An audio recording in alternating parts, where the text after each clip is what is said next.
چشتیاں شہر کی ایک سنسان گلی میں ایک ایسی حویلی تھی جس کے بارے میں سن کر لوگ آج بھی ڈر جاتے ہیں۔ کہا جاتا ہے کہ رات کے 2 بجے وہاں سے ایک عورت کے چیخنے کی آواز آتی ہے اور اسی لیے لوگ اس حویلی کو سائے والی حویلی کہتے ہیں۔ اور آج میں آپ کو اسی حویلی کا ایک واقعہ سناؤں گا، اور اگر آپ کے پاس بھی کوئی حقیقت کہانی ہے اور آپ اس کو بیان کروانا چاہتے ہیں تو ڈسکرپشن میں ہمارے جی میل کا لنک ہے، وہاں ہم سے رابطہ کریں اور وہ کہانی ہمیں سینڈ کریں۔ ہم اس کہانی کو ایک اچھے انداز سے بیان کریں گے۔ تو چلیے چلتے ہیں ویڈیو کی طرف۔ میں یہ کہانی دانیال کے منہ زبانی بیان کروں گا جس نے اس کہانی کو لکھا۔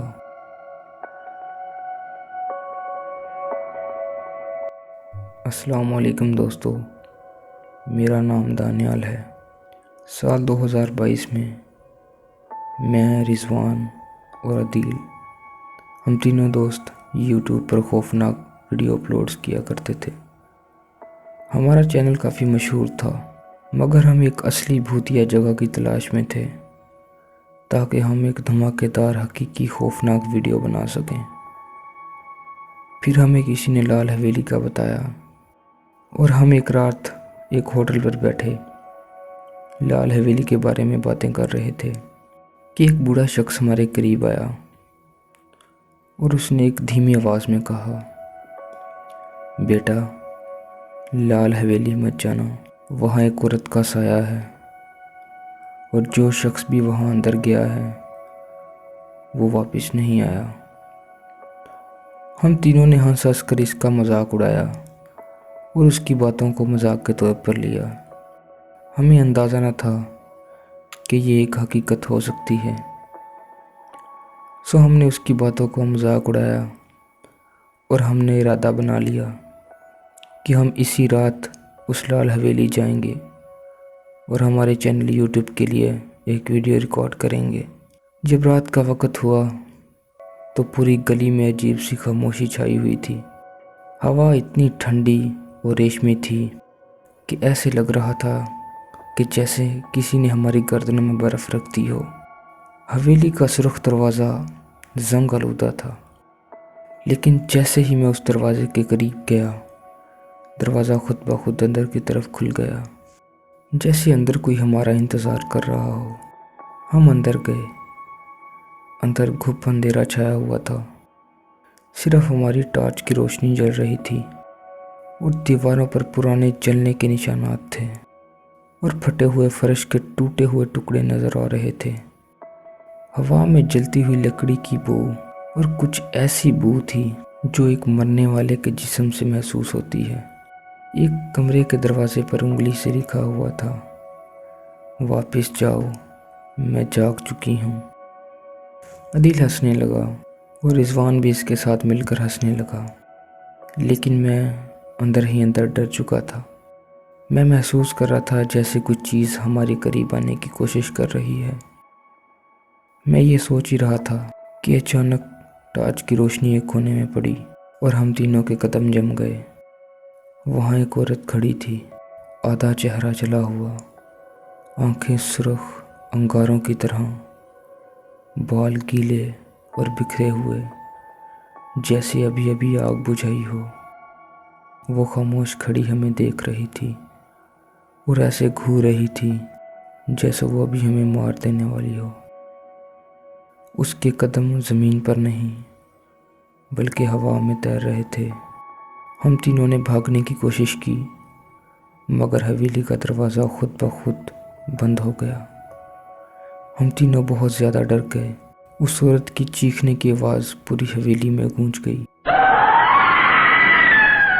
ایک ایسی چیخ جس میں نہ انسان کی آواز تھی نہ جانور کی۔ عدیل نے مڑ کر دیکھا اور اچانک وہ ہوا میں اٹک کر 8 فٹ دور جا کر گرا۔ اس کی گردن ایک لمحے میں ٹیڑھی ہو گئی اور وہ زمین پر دم توڑ گیا۔ اب پیچھے رضوان اور میں بچ گئے۔ رضوان روتے ہوئے ویڈیو ریکارڈ کر رہا تھا اور یہ کہہ رہا تھا، بھائی کوئی دروازہ کھولو، ہمیں بچاؤ۔ ہماری ٹارچیں مدھم ہونے لگیں۔ کمرے سے عجیب آوازیں آنا شروع ہو گئیں، کبھی رونے کی، کبھی ہنسنے کی۔ میں اور رضوان ایک کمرے میں چھپنے کی کوشش کر رہے تھے۔ وہاں ایک دیوار پر پرانی تصویر لٹکی ہوئی تھی جو کہ سغرا بیگم کی تھی۔ سرخ کپڑوں میں ایک سیدھی آنکھوں سے کسی کو گھور رہی تھی۔ تصویر کے نیچے لکھا تھا، میرا گھر، میرا انتظار۔ اچانک تصویر کی آنکھیں حرکت کرنے لگیں۔ پھر تصویر سے عورت کا چہرہ آہستہ آہستہ زندہ ہو کر ہماری طرف مڑنے لگا۔ میں اور رضوان چیخ مارتے ہوئے زمین پر بیٹھ گئے۔ نیچے سے سیڑھیوں پر سے زور زور سے ٹھک ٹھک کی آوازیں آ رہی تھیں۔ رضوان موبائل لے کر بھاگنے لگا اور چیختا ہوا کہہ رہا تھا، وہ میرا نام لے رہی ہے، اسے میرا نام کیسے پتا؟ دانیال بھاگو۔ ریکارڈنگ میں ایک عورت کی گمبھیر اور سرد ہنسی سنائی دی۔ پھر یہ آواز، تم میری ویڈیو بنانے آئے تھے رضوان؟ پھر رضوان کی چیخ اور ریکارڈنگ وہیں ختم ہو گئی اور میں بھی بے ہوش ہو گیا۔ 2 دن بعد پولیس کو صرف میں ہی ملا، یعنی دانیال، وہ بھی بے ہوش اور بالکل ہلکان۔ میری آنکھیں پھٹی ہوئی، جسم کپ کپا رہا تھا اور لوگ کہتے ہیں میں ایک ہی بات کہہ رہا تھا، لال کپڑوں والی عورت یہاں ہے، وہ مجھے دیکھ رہی ہے، وہ ابھی بھی پیچھے ہے۔